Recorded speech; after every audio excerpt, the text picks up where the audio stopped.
where you've been, what you've done, and what you have done to you. You are the promise of the journey that God knew you were. I want you to turn to Luke chapter 7. So first the Roman centurion comes, and he doesn't think he's worthy to come to Jesus. So he sends some people that he thinks Jesus will accept. He's a Roman, Jesus is a Jew. Jesus is a Jewish rabbi. So the Roman centurion at first goes, Jesus ain't gonna listen to me. But I got some of Jesus' folk that he'll talk to.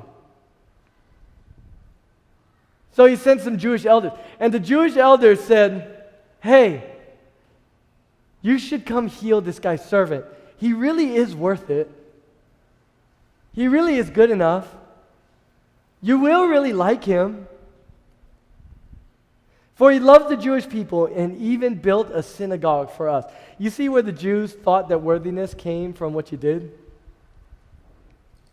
So Jesus went with them.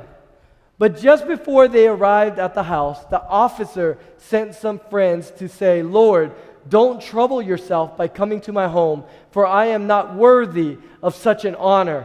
I am not even worthy to come and meet you. Just say the word from where you are, and my servant will be healed. I know this because I am under the authority of my superior officers, and I have authority over my soldiers.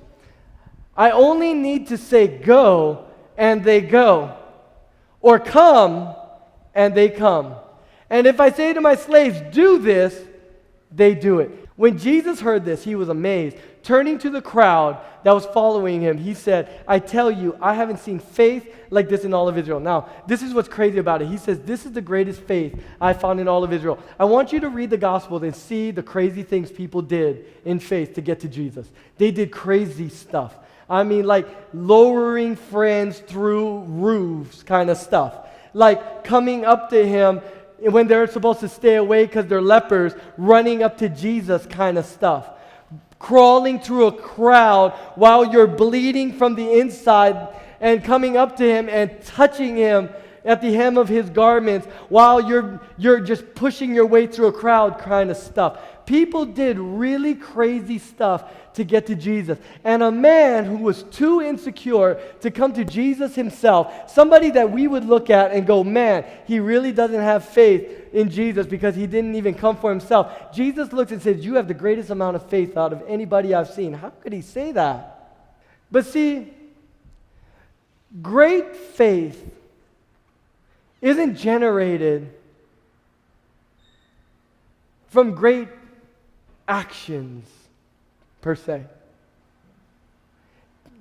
Great faith is generated when you understand obedience. Because great faith is generated by great obedience. And obedience starts as a perspective, not as an action. And he says, Jesus, I believe that you have all authority. So if you say go, that spirit's going to go. And whatever you say to come into my life, it will come. And whatever you say for that spirit of infirmity to do, it will do.